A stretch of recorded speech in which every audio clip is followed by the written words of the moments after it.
За инх явж мөнх жаргал эрүүл мэндийн хөтөж подкаст маань шинэ дугаар эхэлж байна. Сонсогч үзэгч та бүхэндээ өнөөдрийн мэндийг хүргэе. За өнөөдөр бид бүхэн та хүүхдийнхаа хэл яриа, хэл зүг хэр ажигладаг вэ? Таны хүүхэд үг хэлээ хэр тод хэлдэг вэ? Энэ талаар мэргэжлийн үний зөвлөгөөг та бүхэндээ хүргэхээр нэг хүндтэй зочныг хүрсэн баамаа. Түшигт хэл яриа, аваа заслын төвийн захирал, хэл засалч орхон тол. Урилгын минь хүлээн авч хүрэлцээрсэн танд маш их баярлалаа. За баярлалаа. Энэ өдрийн мэндийг бас сонсогчдоо үзэгчдээ та бүхэндээ хүргэж байна. За юуны өмнө таны мэргэжил ажил мэргэжлийн тухайд яриагаа эхлэе те. Хэл засалч гэхээр яг ямар одоо ажил хийдэг хүн бэ? Хүүхдийн одоо мэдээж яриа нь одоо шууд утгаараа хүүхдийн хэл зүг засах нь байна. Хэл авааг засах нь байна тийм ээ. Та өөрийнхөө одоо мэргэжлийн тухайд хэдэн жил ажиллаж байгаа лээ те. За би бол өөрөө хотын унган хүүхдэлтэй 23 дор сургуулийг төгссөн. Дараа нь соёл урлагийн их сургуулийг найруулагч мэргэжлэр төгссөн 2004 онд. Зам мэргэжлэрээ ажиллаж байгаад ингээ 2013 оноос ахуулаад энэ хэл яриа аваа засал гэдэг энэ том тусгай шинжилгээ ухаан руу орсон. Тэгээд дараа нь за 2013 оноос ахуулаад одоо хэлээр аваа засал гэдэг энэ сайхан тусгай мэргэжил рүү орсон. Тэгээд мэргэжлийн хэлцэлч гэдэг сайхан хүндтэй метод авсан. За тэгээд мэдээж энэ хэл заслаараа одоо 14 дахь жилдээ ажиллаж байна. За тэгэхээр хүүхэд яагаад хэлний бэрхшээлтэй болдог вэ? Яагаад одоо хэл засалч дээр очих шаардлагатай вэ? Мэдээж энэ цаг үе, нийгэм, эдэж ууж байгаа зүйл бүх зүйлтэй холбогдох байх тийм ээ. Гэр бүлийн асаргаа, халамж байдаг ч юм уу тийм ээ. Хэл ярианы хоцрогдол, хэл ярианы бэрхшээлч нөөрэ маш олон зүйлээс үүсдэг зүйлс тийм ээ. Тархи мэдрэлийн системээс болж ийн, амны хөндий бүт зээс болж ийн, зам харилцаа хандлагаасаа болж ийн, нийгэм сэтгэл зүгээс болж ийн, маш олон зүйлээс шалтгаалж одоо энэ хэл ярианы бэрхшээл, хоцрогдол гэдэг юм чи үүсэж идэг. Тэгэхээр үүнийг яах ёстой гэхээр ерөөсө тухайн хүүхдийг эцэг эхчүүд маань асран хамгаалагч нар нь тухайн мэргэжлийн мэдрэлийн эмчдэр ч юм уу эсвэл хүүхдийн эмчдэр эсвэл яг хэл засалчдэр мэргэжлийн хүн дээр авчиж үзүүлж хийж хэмээн. За энэ бол ангаах талаасаа юм уу тархи мэдрэлийн системээс үүссэн одоо ийм хэл ярианы хоцрогдол юм уу одоо бэрхшээл байх нь байна. За энэ бол зүгээр аваа зүүн одоо бэрхшээл байх нэ гэж чинь бид нэр бол онцлогоо хийж хэмээн тухайн хүүхд дээр ажиллаж болдог байх нь байна. Хоцрогдол маш олон янзаар илэрч болно. Дайлан одоо нийгмийн өнөөгийн нийгэмд энэ хэл ярианы хоцрогдол чинь энэ дэлгэцийн хамаарлаас их гарч ирж байна тийм ээ. Хүүхдээ сатааруулах гал утасаа өгчдөг. Зүйлээ харилцаагүй байгаас шалтгаалж байна. Тийм эсвэл аутизм гэж их яриад байна. Аутизм гэдэг яг үнэхээр аутизм юм уу эсвэл зүгээр хөгжлийн хоцрогдол үүсэж яваад исэн юм уу? Тэр маань аутизмтэй адилхан хэмжээний харагдаад байгаа мó гэдэг. Маш олон зүйлийн одоо энэ бид нар чинь өөрсдөө эмчнэр ч гэсэн одоо ингээд жил ирэх тусам маш их мэрэгшиж эхэлж байна. Их олон юм уншиж сонсох хэрэгтэй болж байна. Энэ олон эмэгхүүдийн хооронд салгаж ялгах чадвартай байх хэрэгтэй болж байна тийм ээ. Тийм болохоор тухайн хүүхдийг бол бид нар зайлшгүй онцлогоонд оруулах хэрэгтэй, үзүүлэх хэрэгтэй. Хөнгөн хэлбэр байгаа мó эсвэл зүгээр бид нар аваа зүүн дутагдaltaй хүүхдийг аутизм гэж онцлоод байгаа юм биш үсттэй. Хөгжлийн хоцрогдол үүссэн хүүхдийг бид нар аутизм гэдэг байгаа юм биш үсттэй гэх жишээний тийм ээ. Тэгэхээр энэ болгоны бүгдээрээ заавал онцлогоо маш сайн хийх хэрэгтэй болж байгаа. Тэгэхээр одоо эхний одоо онцлогоог ээж аваад гэхдээ эхлээд өөртөө ажиглах нь байна тийм үү? Хүүхэд нь хэдэн нас хүрэхэд одоо эхний үгээ хэлээгүй байдаг ч юм уу? Хэлж ярьж байгаа ч гэсэн авайн тод бус байдаг ч юм уу тий? Тэр ямар тохиолдолд ээж аваад одоо мэргэжлийн эмчэд хандах хэрэгтэй вэ? За энэ хүүхдийн хөгжил гэдэг бол ерөөсөө дөрвөн шаттай явж байдаг те багаас нь ахуулаад бид нар анх төрсэн цагаас ахуулаад тэр хүүхд уйлах, одоо гангнах, гунгнах, хүнийг дагаж харах тиймээ тех процессууд чинь яг л сар дараа насндаа ингээд явж идэг. За тэгэл нэг нас хүрэхээр эхний нэг үгийг хэлж идэг. Тэгэл нэг хөлд ороод явхаараа нэг 2 3 хэл ингээд 2 нас хүрэхээр 3 тонн сүрэхээр 3 үг холбох жишээний. Гэтэл яг тухайн хүүхдийн хөгжил эрүүл хүүхэд шүү дээ. Эрүүл хүүхэд тухайн наснда хэрвээ байхааргүй хоцроод байгаа юм шиг танд санагдвал маш хурдан мэргэжлийн хүн дээр очих хандах хэрэгтэй байна. Дайлангуй одоо аутизмыг бид нар ч одоо ингээд 2 наснаас нь 3 наснаас нь ер нь бол ингээд мэддэг байсан бол одоо бүр 8 сартаагаас нь их онцлог тусмаа одоо маш хурдан үр дүнгээ үзүүлнэ тийм ээ. Тэгэхээр бүр 8 сартаас ахуулж тэр хүүхдийн гаднах байгаа байдал нь үзүүлж байгаа чадамжууд нэтэрнээс харагдаж эхэлдэг байна. Тэгэхээр эцэг их хүн дээр маш анхааралтай хандах хэрэгтэй. Маш анхааралтай хандаж хүүхэд маань яагаад хоцроод байна гэдгийг хой бүгдээрээ ухтуунаар нь олох ёстой гэсэн үг. Тархин дээр ямар нэгэн асуудал үүссэн юм биш байгаа да. Тэ эсвэл би яагаад хүүхдүүдтэй ингэж харилцахгүй байгаа юм бол харилцаанаасаа болоод байгаа юм биш байгаа да. Эсвэл үзэж байгаа тэр ютубер үзэж байгаа ч юм уу эсвэл гадны суугаар үзэж байгаа хүүхдийн кинонууд дандаа хэлэхгүй дүү, дандаа үйл хөдлөлттэй байгаад байдаг шүү. Тэгэхээр хүүхдээ тэрийг дуурайгаад байгаа юм биш байгаа.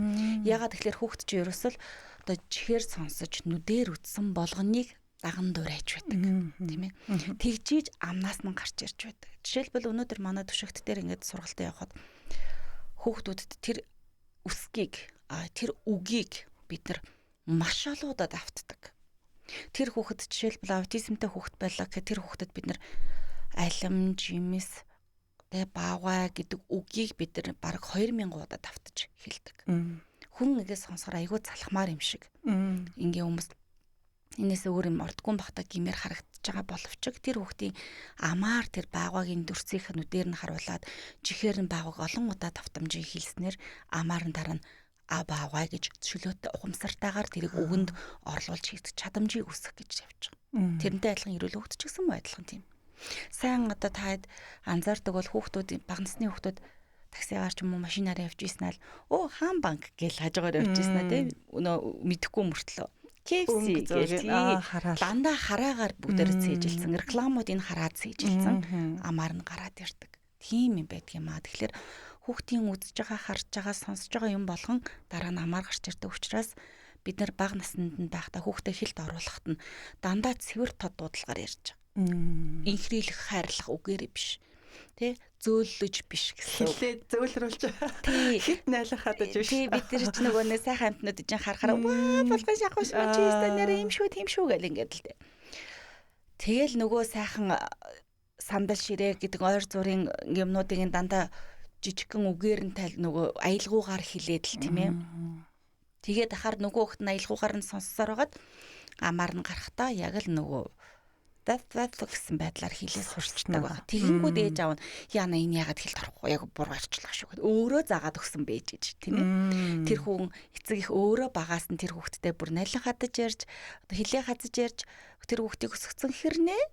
Тэгээд хүүхд нөхөр яг тэрийгээр нь гард ингээд яриад эхлэнгүүд энэ яагаад ингэ сонин хэлгүй юм шиг ингээд яриад байна. Яг хэлээ зад байна гэд. Энэ бол ерөөсөө бас л эцгийн бас л нэг жоохон анхааралгүй байдлаас болж байгаа юм. Тэгэхээр бид нар багаас нь хүүхдүүдтэй ярихдаа ерөөсөө л яг л цэвэр тод монгол сайхан хэлээрээ яар. Тэгж инхрийлэх бөөзөлөх юм бол бас хэллэг бол бас л одоохондоо биш юм аа гэдэг хэлээд. Тэгээ бас идэж ууж байгаа юм гэж бас яг таны өмнө уулзж хахад ярьжсэн. Одоо нэг шүдний тийм ээ шүдчин өөрөө хэл ярианд маш их үүрэг оролцоотой. Тэгээд шүд ургасны дараа хүүхэд нь хэл үгээд тод аваа зүгээ тод хэлэхгүй болвол эргээд бас идэж ууж байгаа зүйлтэй холбоотой одоо нэг хатуу ааруул маруул битгэхэд одоо өдөр тутамдаа хэрэгжилж гинөө гэдэг чинь бас асуудал тийм ээ. Тэгэлгүй байна. Бид нар монголчууд маань өөрсдөө эртээр үеэс их тийм том шанаатай хүмүүс байхгүй юу? Яагаад тэгэхээр бид нар айгүй махцуулгаж иддэг. Айгүй ясаа мүлждэг, тийм ээ? Хатуу харуулаа иддэг. Ийм том шанаатай хүмүүс. Одоо орчин үеийн хүмүүс бол бүгдээр ийм хавчиг ирвэтэй. Бүгдээр ийм өнгөсөн бүр л одоо хүүхнүүд нь бүр л юм болох гэдэг шүү дээ. Шүгэр болох гэдэг шүү дээ. Тэгэхээр тэр дотор байгаа одоо хэлний одоо амны бүтэц. Нөгөө шүд ирвүүч нь өөрөө хэл ярианд яг нөө байх ёстой байдлаас ингээд гажаад эхэлж байгаа. Бид нар багаас нь хүүхдүүдийг хатуу юм идүүлэхгүй байхаар ирүү маань тухайн наснда ингээд наснаас ууж ингээд том болоод хөгжин хамаг насн ингээд томроол тий сүүн шүд нунаал цаанаас нь том цагаан шүднүүд гараад л ингээд байх ёстой байтал гулгасан юм идээл миксерцэн хоол идээл нөгөө ирүүг ажилуулахгүй энэ өгөөл хөртний булчинг ажилуулахгүй болоод ирэхээрээ ирүү нэм хавчиг болчдөг. Ийм хавчиг ирүүтэй хүүхдийн сүүн шүд унаад ирэхээрээ яг нөгөө том шүд урахаар арцаасан юм шүд болж байгаа гэсэн. Наан цаа. Тийм ээ. Нөгөө нэг гажиг үсч хэлж байна. Тийм байна. За тэгээд нөгөө муухай шүдтэй гажиг ингээд шүдтэй чи яхаа бид нар гадна талаас нь л ингээд гооцон талаас харахад муухай харагдагч ясэм дээрээ яг ингээд амьдралын хэм маягт дээр хамгийн их хор нөлөөлтэй юм тэр арцаасан шүднүүд бас байдаг. Нэгдүгээр дээр яаж н хэл ярианд маш их нөлөөлдөг. Маш онцгой мухай ярьдаг болж эхэлнэ. Авиан дуудлага өөрчлөгдөн гэсэн үг. Дээрээс нь тэр хүүхдийн Хэлний байрлал өөрчлөгдөнө. Тэгснээрээ амьсгал авах, гарах энэ процессууд унтаж байгаа нөхцөлд ч юм уу буруу тавигдана. Тэгээд тэгснээсээ нөгөө амьсгал буруу авч байгаа хүн чинь яг зүрх мөрх одоо амьсгалаар чинь бүх юм тижээгдэж байгаа шүү дээ. Гэтэл нөгөө зүрх судас бүх юм амьсгалаас шалтгаалаад буруу барилдаас болоод амьсгал буруу орж ирнэ. Дутагдалд орно гэсэн үг. Тархи мэдрэлийн систем дээр дутагдал орж ирнэ. Тархи руу агаар орж ирэх нь одоо хүчил төрөгчөөг үздэг байхгүй тиймэлгүй яг. Энэ болгоноос ахуулаад ер нь яг ингээ харахад энгийн юм шиг мөртлөө цаанаа маш том процессыг явагдаж идэг. Тэгэхээр бид нэр энэ хүүхдийн эрүүний хөгжлийг одоо сайжруулах. Одоо жишээлбэл би ээж аавудаас хаяа асуудаг танаа хүүхд миксерсэн хоолыг бид нар ч ингээ буталсан хоол эхэндээ өгдөг шүү дээ. Каш машаа өгдөг. Тэр хэдэн нас хүртэл өгж байгаа вэ гэхээр 5 нас хүртэл. 4 нас хүртэл. Яагаад ингэж байгаа юм бэ гэхээр үгүй нэг удаа гагцсан. Гаснаас нь болоод айгаад одоо ерөөсө бүх хоолыг бутлаад өгдөг. Тэгсэнгүүд нөө хүүхд маань буталсан хоол идээд багаар сүулдэ жижигхэн мах орж ирсэн ч жажил итгэж шатгаачдаг. Гэт үлдээгээд эсвэл хоолндоо ингээд галбантаад үлдээгээд ерөөсө шүлийн угаад ингээд процесс нь байхгүй болчихдаг гэсэн үг. Тэгээд нөгөө хүүхд чи яг нөө хэл ярианы хоцрогдолтой тэ эрүү мөрөн одоо айлтаас ангааж бэрдэггүй чадамжгүй юм болоод явдаг байна. Тэгтэл одоо бид нар чинь буталсан барьсан хоолыг чинь ер нь хүсрэл нэг нас хүртэл өгөх хэрэгтэй шүү дээ, тийм ээ. Тэгээ багаар жоохон томруулаад хоолуудыг одоо тухайн хүүхдэд тохируулж өгөх хэрэгтэй байтал ээж аавуудын бас нэг тиймэрхүү зүйл байна. Энийг бол сэргийлэхээ давхар эрсдэлд оруулж шүү дээ, тийм. Тэгэхээр энийг багш нь одоо нөгөө СОБ-ийн багш нь юун дээр цэцэрлэгийн эцэгчүүдээр очиж сургалт тавьдгийн. Тих болгондоо энийг хэлдэг. Та нар битгий тэгээрээ. Тэгээ та бид нар хүүхдүүдэд харилж ингээд цаагуур нь хүүхдүүдийнхэн бие хүн болох чадамжийг бууруулаад байна шүү. Тийм ээ. Ийм л байна. Нэрээ анзаардаг бах те яг л нөгөө хах чинь гээл тэгэл эрсдлээсээ сэргийлэл. Түрүүн бас та хэлсэн хүүхдийн нөгөө хөгжил яг ингээд сараараа наснасаараа ингээд хөгжинд хоол иж гэсэн битгэд одоо нэр авт нүгөө л дараа нь одоо жижиглах боломжтой хоол хүнсийг өгч эхэлнэ гэдэг шиг одоо хэл засалчийн хувьд зөвлөхөд хүүхдийн хэлний одоо ярих одоо чадамж гэх юм уу хэдэн настайдаа тэдүү үг хэлэх чадамжтай байх хэрэгтэй гэдэг ч юм уу тийм чадамжууд байдгүй. Одоо энэ манай хүүхд яг энэ насандаа одоо үеийнх нь яриад ах юм. Манай энэ мань л ярихгүй байна. Тэгэхээр одоо эмчд очие гэдэг ч юм уу. Тэгээ нэг ээж аваад ажиглах хэвээр үгний баялаг гэж байна уу? Байлгүй яах вэ? Ерөнхий юунууд бол байдаг. Жишээлбэл одоо нэг 6 сартай хүүхэд 6-7-8 сар хүрээд ирэхээр хүүхэд ганганж гунганаал тий. Нэг үг ээж а б ээжээ гэл хүүхэн хилд ороод эхэлж болдог тий. Нэг нас өнгөрлөө ганц үгтэй ганц үгнүүд нь орж ирж байдаг. 2 нас хүрлээ 2 үгээ холбох хэрэгтэй байдаг. 3 нас хүрлээ 3 үг холбогдчихдаг. Ойр зургийн үгнүүдээ ерөнхийдөө бол хэлдэг болчихдог. 3 настай хүүхэд бол 1000 үг хэлэх бүрэн боломжтой байдаг. 3 настай хүүхэд. Тэ 4 настай хүүхэд бол ерөн бол нэлээн одоо хэл ярианд орчихсан одоо санаа бодлоо илэрхийлдэг бүрэн чадвартай. 5 настай хүүхэд бол бүр яг том хүн шиг ярих бүрэн чадамж нь үссэн байгаа. Цаад бие физиологоор гэсэн. Гэтэл өнөөдөр 4-5 настай бүр 6 настай бэжиж хэл ярианд орч чадаагүй юм хүүхдүүд маш их байгаа. Маш их байна. Тэгэхээр хамгийн их одоо түгээмэл байдаг юм нас гэвэл 4 нас. 4 насн дээр хүүхдүүд хэл ярианы одоо буруу гүйгэлэгчээ буруу дуудах. Эсвэл нэг авийг нөгөө уяар солих. Эсвэл бүр орхиод явчих тийм ээ авиануудыг. Ийм бэрхшээл 4 наснд маш илбэг байдаг. Тэгэхээр 4 настай энэ хүүхдийн яг энэ одоо буруу ярьж байгаа хөвшлийг нь засах хамгийн тохиромжтой нас бол 4 нас гэж үздэг байна. 4 наснд бид нэр энэ буруу ярьж байгаа хөвшлийн засчих юм бол 5-6 наснда гэд хайтахан болоод сургуульд орчих нь шүү дээ. Тэгэхгүй болохоор манай ээж аавуудын бас нэг жоо хоцрооход байгаа наснд дандаа 6-7-8. Сургуульд оруулчихад байгаа байхгүй.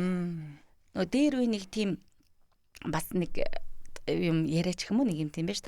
За манай хүүхд сүлд хэлд ортгий. Манай удам юм гэдэг. Тий. Тэгэхээр одоо сургуульд ороод зүгээр болчихно. Гэдэг тэгэхээр тий.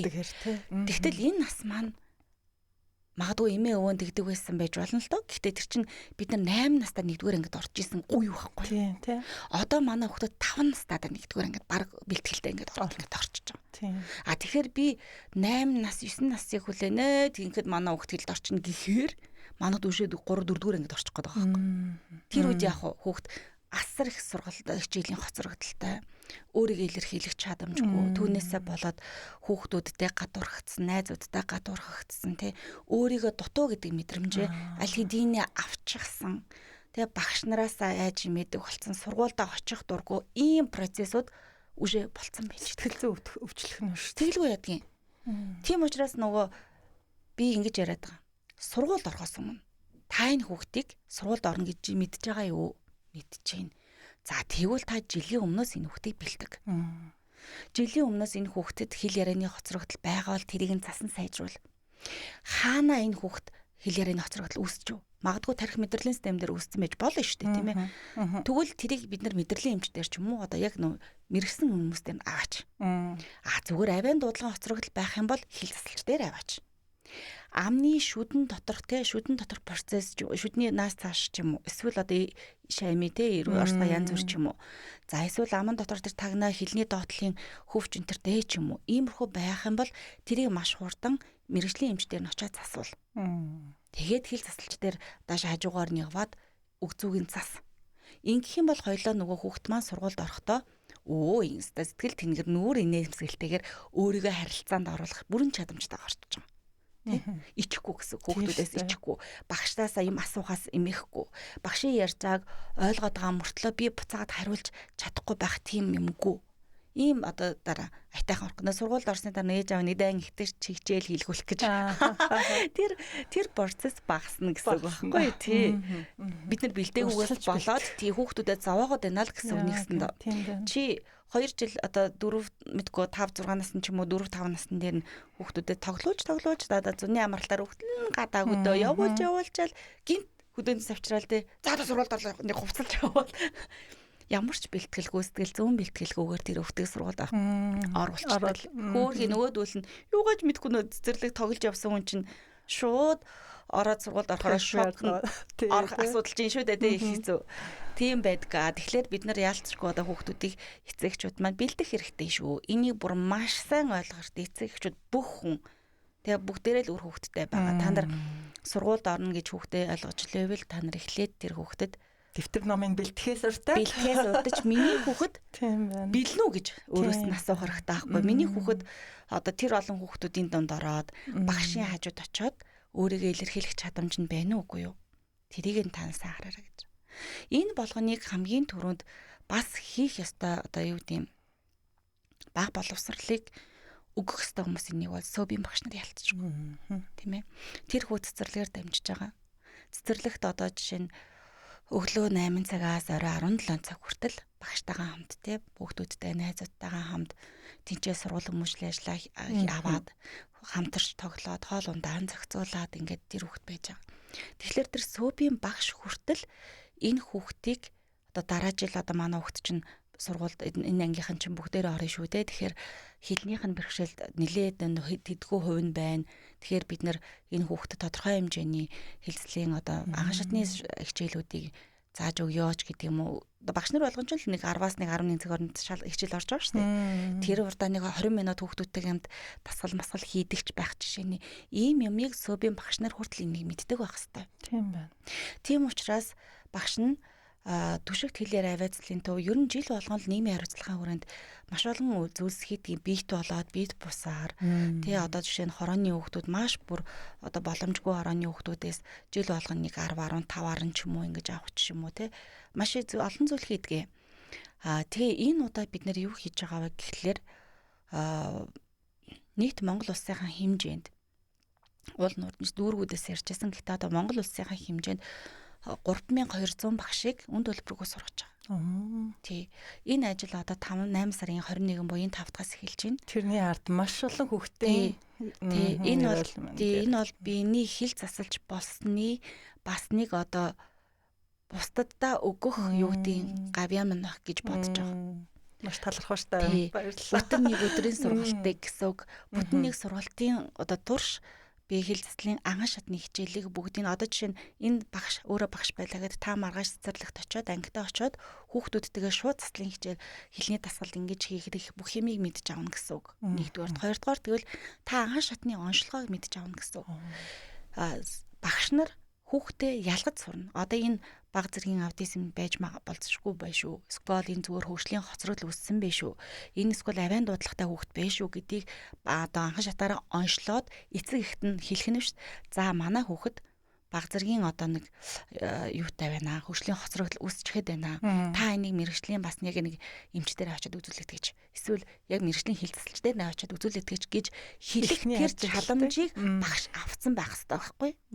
Зөв багаз тэгжээж гимэн тэр хүүхдийг маш хурдан цаг алдалгүй бид нэр дараагийн сурганы аргамжийг авснаар энэ хүүхэд яах нь тэр одоо бэрхшээлүүдээс гарах чадамж хурдан олон эрсдлээс урьдчилан сэргийлэх. Энийг хийх ёстой юм гэхэлэр багш нар хийх ёстой. Ээж аваад яхаа зарим ээж аваад ойлгож байгаа мэдж байгаа ярнаа хойшлуулдаг хүмүүс байдаг. За тэгээ дараа нь нэг загвандаа айгу болчих байлгүй гэдэг ажилттай байна. За байж эмээ өвөнийг явуулчих байх. Ийм хүмүүс маш их бий. Магадгүй тэр таны өдөржин хамт байгаа хүүхэд чинь одоо ийм байгааг та өөрөө тэр эцэг ихэд хэлэх юм бол эцэг их гэд дон гэд авч болох. Тийм ээ. Тэгэхээр эцэг эхчүүд багш нарыг сургах ийм том аянд багш нар орсон байгаа. Энэ 2027 оны баг 2 сар гарантаа үргэлжлэхээр төлөвлөгөө гарсан.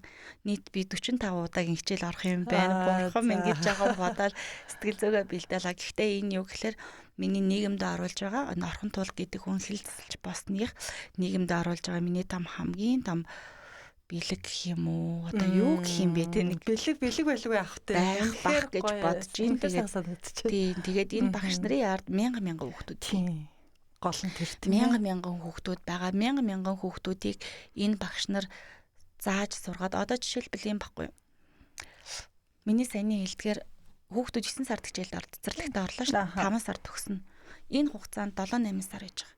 Энэ хугацаанд багш өглөө болгон 20 минут хүүхдүүдтэйгээ тасгал хийгээд бүтэн өвлжин зунжин хаварж явчих юм бол яг намар энэ хүүхдүүд бүр айтайхан болоод гарна гэдэгт би бүр 100% итгэлтэй аах. Би өөрөө 2 сарын багтаа 2 сарын сургалт манай төвөөч аваад хүүхдүүд чинь лаг болдог байхгүй юу? Юм тэр чинь бол мэрэгжлийн багш нарыг туулж ажиллаж байгаа болохоор.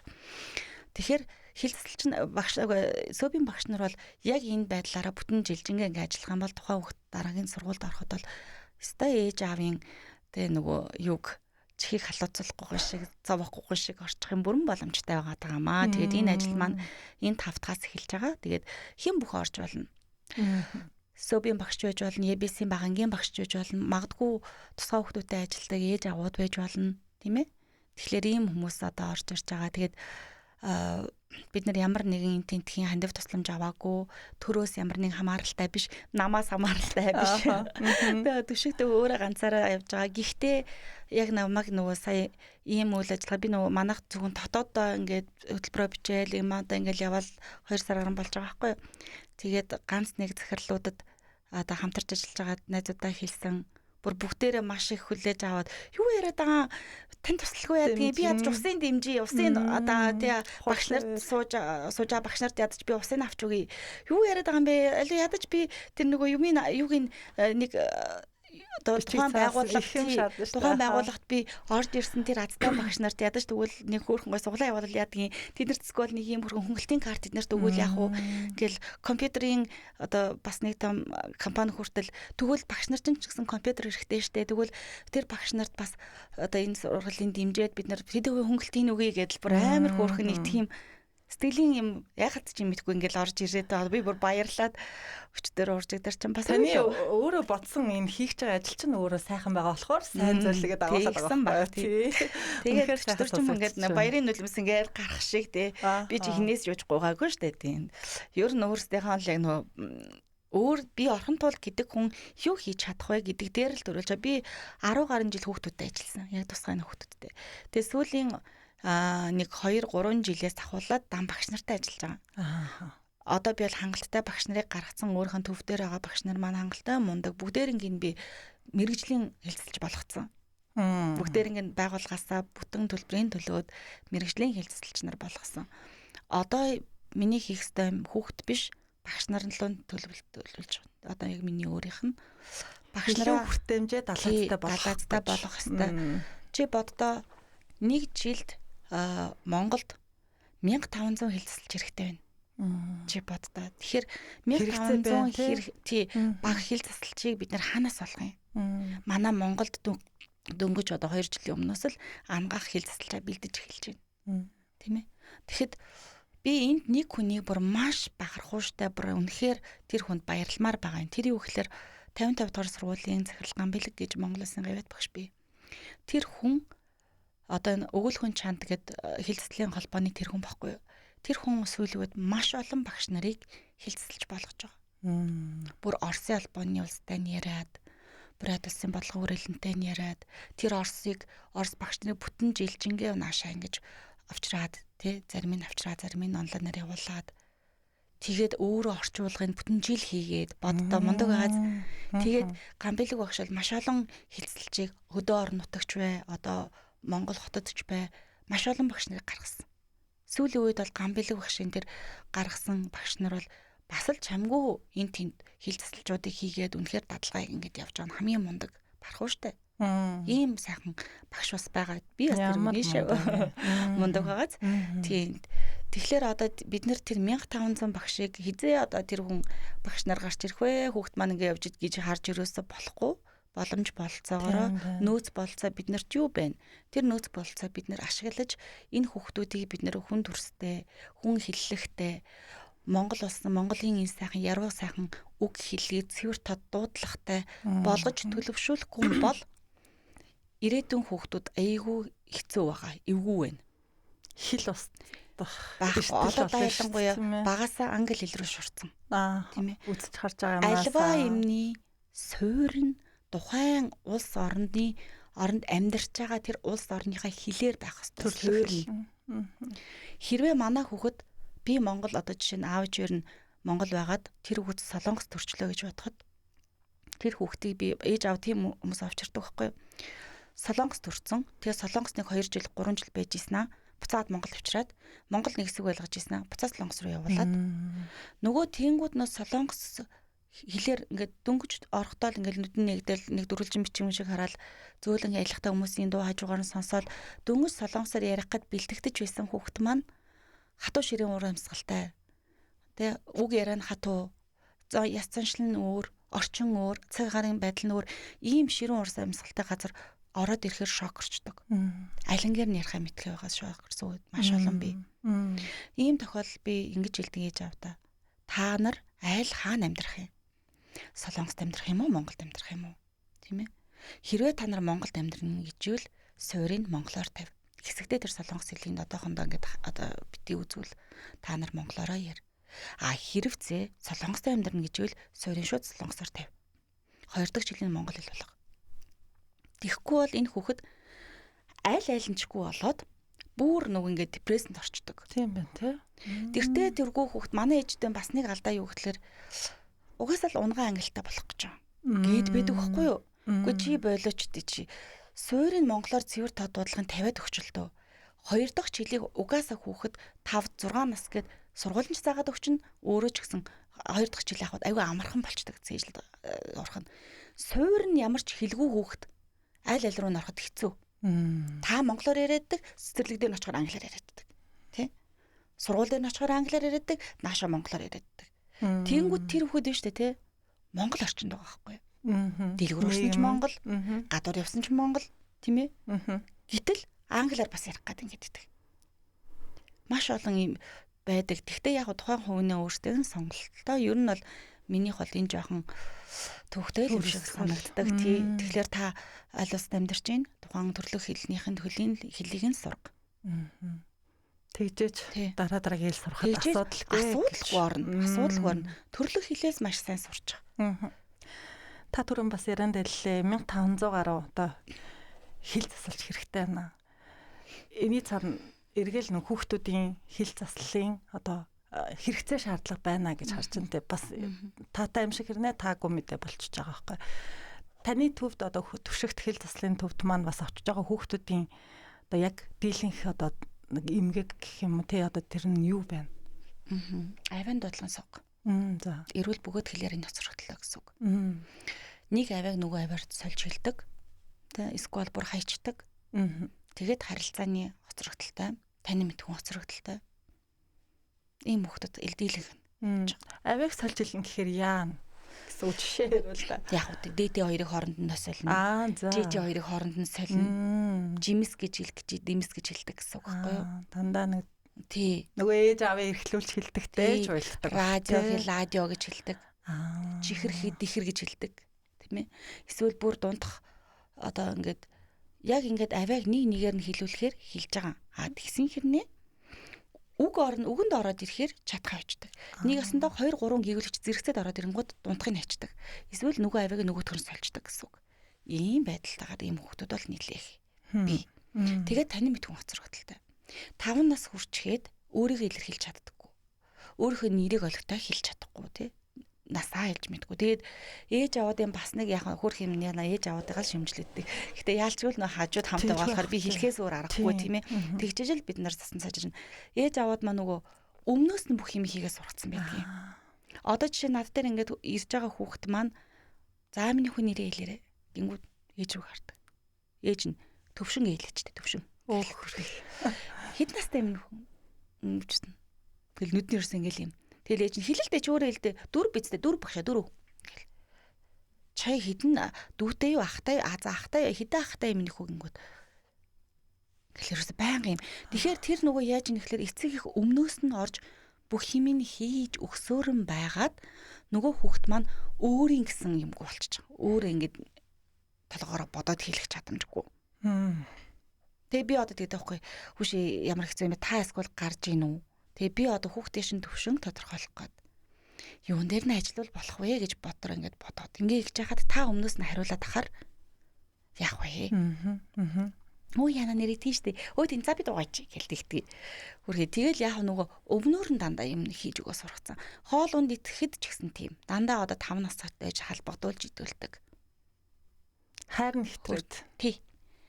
Хүүхд бол 4 нас хүрэхэд л бие хүн болж байгаа шүү дээ. Ер нь 5 нас хүрээд 4 наснаас бид нар бие даалах хэрэгтэй байхгүй юу? Чаддаг ч байсан, чаддаггүй ч байсан чи амьсаа өөрөө өмс. Гээл тавьчих. Таны төвчээр хэрэгтэй боловч сүулдээ бол хүүхд чинь өөрөө өмсдөг болчвол танд амар. Тэ? Чаддаг ч байсан, чаддаггүй байсан нэрээ өөрөө хэлээ сурчих юм бол танд амар. Та тэгэл байнга тэр хүүхдийг дагаа явахгүй нь ойлгомжтой тий. Байнга насны хажуунаас нь хэлж өгөөд. Энэ ингээд 5 настай хүүхдийн чадамжийн хажууд харахаар асар доошоо хөгжлөн хоцрогдол үүсчихэд байгаа байхгүй юу. Тэгэхээр энийг бид нар өөрсдөө болгоод байгаа, бий болгоод байгаа. Өөрсдөө бид нар ийм хоцрогдолтой хүүхдийг бий болгоод байна гэсэн үг. Тийм ээ. Тэгэл дэлгэцэн. Тэгэл дэлгэцэн хамааралтай ээж аав хоёр өдөржингөө ажилтай хүүхэд бол утсаа хараастай эсвэл эмээ өвөөтэйгээ нэмээ өвөө тийм ч их юм ярихгүй. Утас өдөржингөө үзээстэй. Тэгэл оройн ирэхээр аав ичэрж ядарлаа шүү. За хоолоо эс өдөр юу ийсэн тийм өснө. За хоолоо одоо за унт гэл. Ямар ч харилцаа байхгүй. Харилцаа ерөнхийдөө тийм байхгүй. Ингээд нөгөө хүүхэд маань олон давтамжтай олон жил сараар явчихаар өөрийгөө илэрхийлэх чадамж нь буураад эхэлж байна. Тэгээ хүнтэй харилцаа нь буугаад эхэлж байна. Хүүхдийн хөгжлийн одоо олон мэргэжилтнүүд хэлдэг шүү дээ. Хүүхдтэй үлгэр уншиж өгөө.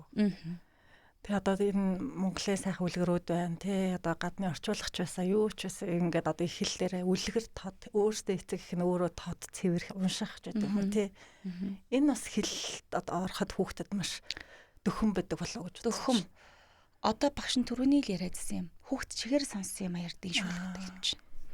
Тэгэхээр үлгэр уншиж өгөх бол наазахын хэрэг тий. Бид нэр оройд ядаж заавал нэг удаа үлгэр уншуулж үзүүлж авах хэрэгтэй.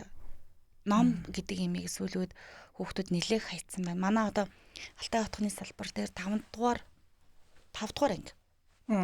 Уншиж чаддгүй хүүхдүүд ивэр үл зүгээр.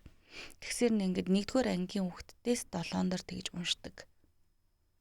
Ирүүл хүүхд тахгүй юу? Тэгээд манишраа ерөөсөө тэгж хичээлд нь тийм анхаарал хандуулаагүй байж хагаад одоо манай дээр уншдаг болоод гарч ирж байна. Гэтэ унших хичээл манай үнцэг хичээл болно биш шүү дээ. Тэгтээ одоо бүр яалтчгүй нөө багш нар чи яна багшаа уншиж чадахгүй. Өнөөдөр уншлагын хичээл явъя гэл. Уншлаа явъя багшаа. За одоо өнөөдөр ингэхгүй л энэ хүүхд бүр амар хоцорлоо гэл. Ярианыхаа булчингийнхаа дасгал дээр явах хажуугаар нөгөө хүүхдийнхаа уншлагын бас за өнөөдөр чи нэг 20 уншижсэн гээл баярлал. Өчтөр чи 18 уншижсэн штэ гээл. Хоёрын тоон дээр бүгдээрээ баярлах жишээ нэ тий. Тэгэхээр тухайн хүүхдийн хоцрогдол ямар байна гэдэг байдлаас шалтгаалаад тэр хүүхдүүд дээр өнөө үзүүлэх хичээл тусламжийн хичээлүүдийг бас харилцаа адилгүй байдаг. Одоо жишээлбэл зарим ээж аавууд ингээд тэгдэг байхгүй аутизмтай хүүхд дээр ч гэсэн танах ямар хөтөлбөртэй ингэж яриад байдаг. Аутизмтай хүүхдэр хөтөлбөр ярьдаггүй.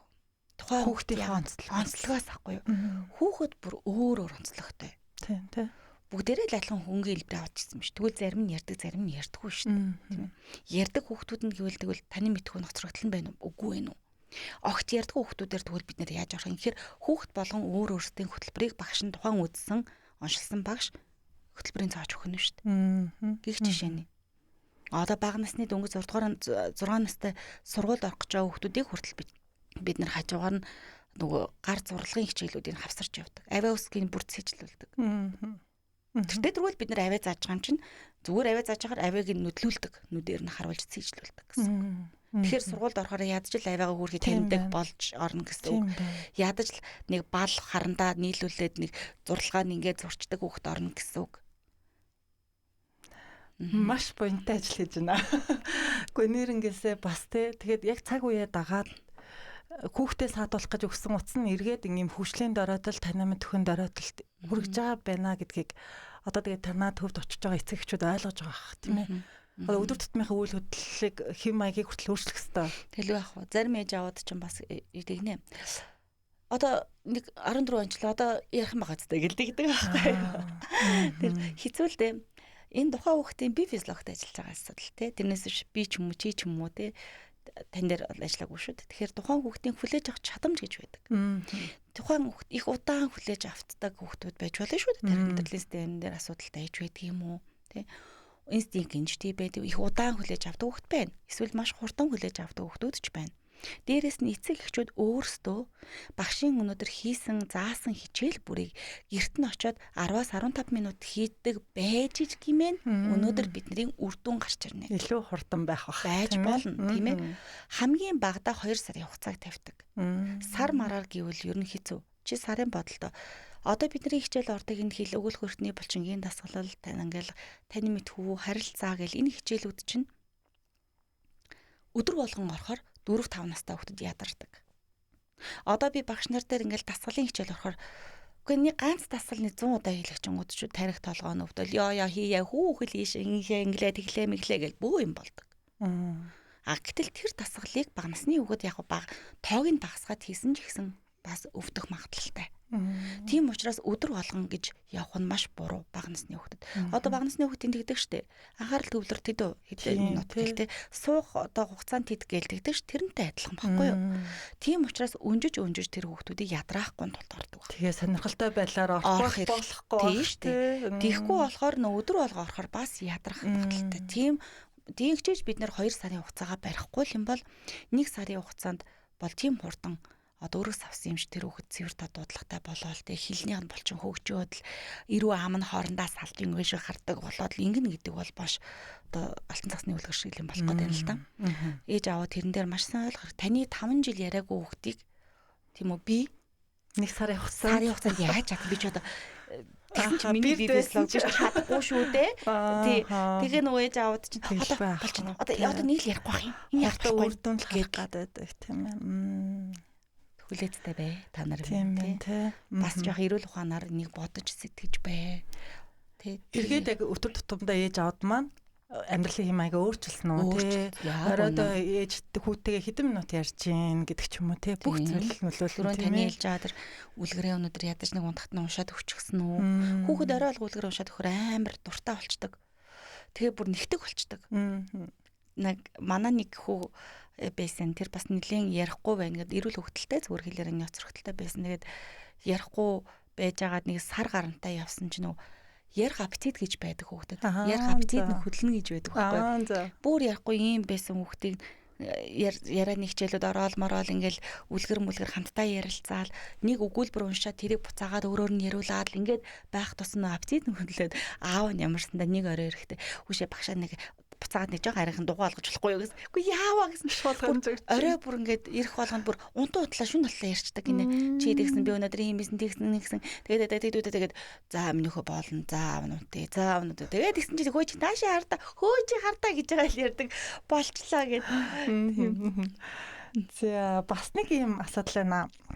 Ээжүүд маань хүүхдээ хөхнөөсөө гарах гэж соосог тийм ээ. Соосог гэдвэл одоо хэрэглүүлээд эргээд хүүхэд нөгөө соскоос гарахгүй хилд орох наснда соскотойгоо зууралтаад байгаад идэг тохиолдол маш их байна.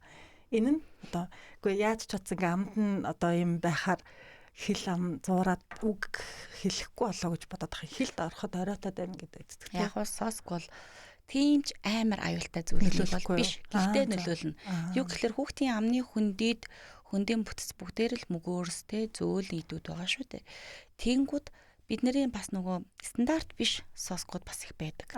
Тим соскуудыг их багаас нь өчгөөр тагнааны зөөлөн тагнаа буюу одоо хатуу тагнааг чинь мөгөөрс одоо юм махан жигээр ахт нь дээш нь шахаад ийм хонхорхоо тагнаатай болгочдөг гэсэн үг. Тэгээд нөгөө хонхорхоо тагнаа чинь болчоор нөгөө хүүхдийн маань хилэн тагнаагаа шүргэлцэх гож процессны явагдахгүй. Тэгэхээр нэг хэсэгтээ нөгөө нэг эр усгий чинь дэлж чадахгүй дрзз гэсэн авиануудыг хэлж чадахгүй жоохон бүр хийлэхтэй болох гээд байдаг тохиолдол бол бий. Ер нь соск бол нэг амар аюултай биш ч хэрнээ бас тэрийг бас нэг зэнзүүрийн олж байгаа дөхөв бол болохгүй шүү. Тэгээд гэж ярих гэдэг. Хилэн дандаа соск их өгсөн хүмүүсийн. Ер нь хэдэн наснаас соскноос ер нь зайлсхийх шаардлагатай байдаг. Тэгээд нэг 4 мөрөг болоод болох хэрэгтэй шүү дээ. 3 мөрөг гаргаад тийм. Бас тодорхой хэмжээний том мах цаханд орсон хоол ундаа залгаад иддэг болсон цаг үе болсон үед бол 4 нас бол том л нас. Нэг үед одоо нэг бөөрхөн хэлтэй хүмүүс гэж байдаг байсан. Таны төвд одоо бас томчууд хэр хамрагддаг вэ? Бөөрхөн хэл засагддгүү тийм ээ? Бөөрхөн хэл гэж манайхан л яг хэлж байгаа юм л да. Энэ бол нөгөө нэг багш сайн хэлэл авины тусмагшил байгаад байгаа юм. Засагдана. Томчууд байсан ч засагдана. Манай дээр бол ихвчлэн нөгөө удирдах түвшний албан тушаалтай хүмүүс хурал зөвлөгөөний хийхээр ярихгүй бистэй айгүй чиж гинаа гэд вирус гэлж чаддгүй маа. Тэгээд яг ингэж ярих гэхлээр гацчих юм аа.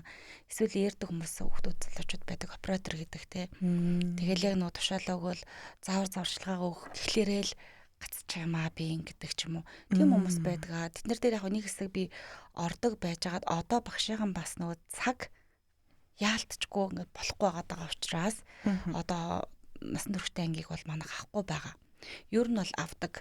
Эднэр засарна. Бүр эрдэлтэй 30 настай хүмүүс хүртэл засардаг. Эрдэл гэдэг бол өвчин биш шүү дээ. Тийм бол зүгээр нэг амсгалын нэг юм дайгтын цогцос юм уу? Тийм. Эрдэл бол маш олон шалтгаанаас бас үүсдэг. Тэгээ ихэнчлэн мэдрэл рүүгээ нөлөөлж байна гэсэн үг. Сэтгэл зүйтэй нөлөөлнө. Сэтгэл зүй маш их хямарснаас байж болно. Айснаас бож болно. Тийм шалтгаануудаас хүмүүс ээрсэн тохиолдол бай. Маш олон хүүхдүүд ч байна. Бага насндаа нөгөө нэг одоогийн хүүхдүүд айлан бас их нэг хамаа намаагүй мэддэг болсон. YouTube-ээр тэ зомбитэй хүүхэлдэйн кинонууд, тоглоомнууд айгүйх гараад ирсэн. Тэгээ тэрийг ингээд өдөр зөнгөө үзээд тоглохоороо бас их ингэ шууд мэдрэл рүү нөлөөлөд айдас авчиж гин. Тэрнээс болж эрдэг болсон хүүхдүүд гэж нэлээх ирж гин. Тийм ээ. Тэгэхээр бид нар нөгөө хүүхдүүдийнхээ үзэж байгаа юм дээр анхаарал хандуулаа гэдэг чинь бас их байгаад байгаа шүү. Юу үзэж ийн вэ? Жохон хэмцээ хаяа нэг үзэж байгаа юм сөхөж харчдаг. Тоглож байгаа тоглоомын нэг бас нэг таслан зогс очдаг. За чи энийг ёстой нөхөр минь болж үз. Энэ тоглоом биш. Өөр юм үзээд тоглоорой. За энийг ёстой болохгүй шүү минь хүү гэж хэлдэг байх хэрэгтэй баймаар байна. Тэгэхгүй л нөгөө хүүхдийн за манай хүүхдэл дуртай юм. Дуртай юм жаагаа яв. Гээ тавьчихаар болохгүй. Нас насандаа бас нэг байхгүй болохгүй шүү. Хүүхдэн за одоо нөгөө эхний ээлжинд өөртөө ээж аваад маань анзаарах хэрэгтэй гэдгсэн тийм ээ ажиглалаарай хүүхдээ. Магадгүй одоо нөгөө эр үсгийг хэлж чадахгүй таны түрүү хэлсэнчлэн радио гэхийг ладиод гэдэг ч юм уу те юу гэдэг чинь ингээ хэлээд байхаар ээж аваад эхний ээлжинд гэртээ засах гэж оролдож болох уу? Болгүй гэдэг юм. Болно шүү дээ. Ээж аваад YouTube руу ор тэр хэлцлийн хичээлүүдийг хар. Дэлхий одоо ч бид нар ч хуйн тал ухаал өгцтэй болсон байлээ тий ухаал өгцээр дэлхийг харж болж байна. Тэнд хэлцлийн маш олон одоо бичлэгүүд байдаг. Тэр бичлэгүүдийг хараад даган дуурайж хий. Бүр болохгүй манай түшигтгэд хэлээр авиацлын төвийн пэйж хуудас руу ороод тэр видеог нь үз. Видеон дээр миний хичээлүүд явж байгаа. Би бас нэлээд хичээлүүдээ бас байршуулаад тавьсан байж идэг. Тэрийг дагаад хий. Тэгээ бүр болохгүй байх юм бол мэргэжлийн хүн дээр навчраад үзвэл. Тийм ээ. Одоо жишээлбэл би хүүхдүүдтэйг ажиллах гэсаар агаад цаг хугацаа алдчихлаа гэсэн ээж аваад бас байдаг нөө чадахгүй. Яалтчгүй мэргэжлийн багш оролцох ёстой хүүхэд гэж бас байдаг. Аа. Зүгээр хөнгөн хэлбэрийн ганц нэг эр үсэг, ээлзээ үсэг хэлэгддэггүй ганц нэг шүү. Тэрнээс олон аваа биш шүү. Олон аваа бол заавал багш нар очино. Ганц нэг аваа хэлэхгүй та юу яалтаа. Зүгээр YouTube харж байгаад тэндээс өдөрт тэрийг ихтэй маш олон тавтамжтайгаар хийлдэ. Эсвэл над дээр хурж ирээд өөр хилцэлч дээр хурж ирээд зөвлөгөө аваад тэр зөвлөгөөнийхөө дагуу өдөрт яг ингэ тэр дасгалуудыг хийлдэ гэдэг шиг. Тэ? Байж болно. Тэгээд ярилцах хугацаа маань ер нь өндөрлөгдөх чинь. Тэгээд эндээс маш их зүйлийг бас эцэгчүүд маань нэгийг ойлгож ухаарсан баха. Хүүхдээ хит хайр чинь бас хүүхдээ чинь эрсдэлд оролт юм байна тийм ээ. Цэвэр тод ярихгүй хит найлахадах чинь бас хүүхдтэй нь эргээд хэлд ороход яг тэр аваа тэр сонсон зүйлийг тань илэрхийлэх гээд юм байна. Үзэж харж байгаа зүйлийг бас ажиглаач гэд. Миний бас асуугаагүй таны бүр яг хэлхийг хүсэж байгаа зүйл юу вэ? За одоо багш нар бүхэл юм аяллаа дээ. Тэгээд асуух зүйл байвал одоо манай төв рүү уцтаа надтай холбогдож болно. Тэгээ бас чатууд байдаг. Тэндээс асуух зүйлээ асууж болно. Ер нь л бол бид нар хэлээрээний хоцрогдол гэдэг чинь юмнаас шалтгаалдаг байж болохоор та хэд маань хэрвээ хоцрогдол үүсэт байна. Манай хүүхд маань ер нь л нэг одоо хөгжлийнч бай, хэлээрэнийч бай юм хоцрогдол байна гэж бодчихвол яралтай л та нар мэрэгжлийн хүн дээр нь л аваачиж ихний удаа тий очоод ямар ч л байсан онцлуулаадах л гэж хэлмээр байна. Тэгээд тэр хүн чинь за тэгвэл та имлэгийн талаа барих юм уу? Барих хэрэгтэй юм байна. За зүгээрээ эсвэл зүгээр гэрээрээ танилцуулж болно. Ийм гэрээч гэдэг юм уу? Эсвэл зүгээр та яг мэрэгжлийн одоо багш нар ирсэн зөв юм байна. Тэх юм гэж хэлэх юм уу? Тэгэхээр бид нар яг 6 нас буюу одоо сургуульд орохоос нь өмнө л энэ асуудлыг бид нар 4-5 нас гэсэн үг шүү дээ. 4-6 нас ч юм уу. Энэ хооронд л бид нар ерөөсөө энэ хүүхдийн хөгжлийг дэмжих энэ чадамжийг нь хөгжүүлэх юмыг л та хэд маань хийгээд хэрэг. Хүн угаасаа л ярина штэ. Тийм биз дээ. Нийгмийн харилцаанд орж байгаа юм чинь угаасаа л ярина. Тэгэхээр энэ яриа гэдэг чинь бидний хамгийн чухал зүйл юм а гэдгийг л ээж аав минь маш сайн ойлгосоо л гэж хүсэж байна. Тэгээ бүгдээрэнд нь эрүүл даруул аз жаргал сайн сайхан бүхнийг л хүсье да. За маш их баярлалаа. Тэгээд хүүхэд нь Монгол хүүхэд болгон эрүүл тод цэвэр одоо хиллэгтэй дуудлагатай их хэлээрээ ярьдаг байгаасаа гэж бас хүсэж байна тийм ээ. Өнөөдрийн маань хүндтэй зочноор Түшигт хэл яриа заслын төвийн захирал хэл засварлж орхон туулалаа. Танд маш их баярлалаа. За баярлалаа та бүхэнд. Та нартай ч гэсэн ажлын өндөр амжилтыг хүсье. Намайг өнөөдөр урьж оролцуулсанд миний хэлэх боломжийг олгосонд тэгээ маш олон эцэг эхчүүд болон багш нарт бас нэлээд одоо үнэтэй зөвлөгөө өгсөн бахаа л гэж бодож байна. Тэгээд мөн одоо бидний тэр хийж байгаа багш нарыг сурах гэж байгаа тэр үйлс маань бас одоо нөгөө нэг таад маань дуу хоолой болж бас оролцож байгаад баярлалаа. Маш сайхан ажиллаа өрнүүлж байгаа юм билээ. Тэр ажилд нь бас дахин амжилт хүсье. За баярлалаа. За энэ хявч мөнх жаргал эрүүл мэндийн хөтөч подкастын маань энэ дугаарыг хүрээд өндөрлж байна. Дараа нь гоё шин зочинтой эргээд уулзцгаая. Баярлалаа.